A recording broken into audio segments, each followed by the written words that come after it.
আমরা ৩ ভাই ৩ ভাগে কোরবানি দেই। এক ভাইয়ের অবস্থা ভালো, তাই সে বেশিরভাগ টাকা দেয় আর আমরা অল্প কিছু পরিমাণ শরিক হই। তাহলে কি আমাদের কোরবানি আদায় হবে কিনা? এটা একটা গুরুত্বপূর্ণ প্রশ্ন।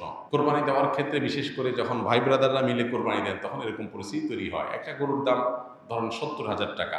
তো এক ভাই তার উপার্জন অনেক কম সেজন্য সে ৳৫,০০০ দিছে। আর বাকি টাকা যেটা আছে সেটা হয়তো বাকি ভাইরা দিছে। কোরবানি হবে কিনা? উত্তর হলো কারোর কোরবানি হবে না। কোরবানিতে যেকোনো একটা পূর্ণ অংশ নিতে হবে। ৭ ভাগের একটা পরিপূর্ণ অংশ। ৭ ভাগের ১ ভাগ, ৭ ভাগের ২ ভাগ, ৩ ভাগ, ৪ ভাগ, সর্বনিম্ন ১ ভাগ নিতে হবে। ভগ্নাংশ নেওয়া যাবে না। অর্থাৎ ১ ভাগেরও অর্ধেক নেওয়া যাবে না। ২ ভাগ মিলে ১ ভাগ নিছে হবে না। তখন সেটা গোশত খাওয়া হবে। পশু জবাই হয়ে গেছে সহি পদ্ধতিতে, গোশত খাওয়া হবে কিন্তু কোরবানি হবে না। কোরবানি বিশুদ্ধ হইতে হলে প্রত্যেককে পূর্ণাঙ্গ একটা ভাগ নিতে হবে। হ্যাঁ, এখন এমন হতে পারে যে এক ভাইকে আল্লাহ আর্থিক সচ্ছলতা দিয়েছেন, বাকিদেরকে দেন নাই। তো কি হবে?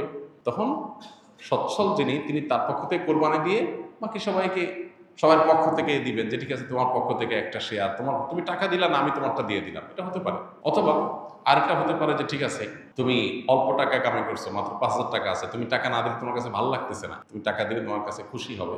তো সেক্ষেত্রে ৳৫,০০০ তুমি আমাকে দিয়ে দাও। এটা কোরবানির শেয়ার না, আমি কোরবানিতে এটা লাগাবো, সেটা ভিন্ন বিষয়, বাট তুমি শেয়ার হিসেবে দিলে না, এটা হতে পারে।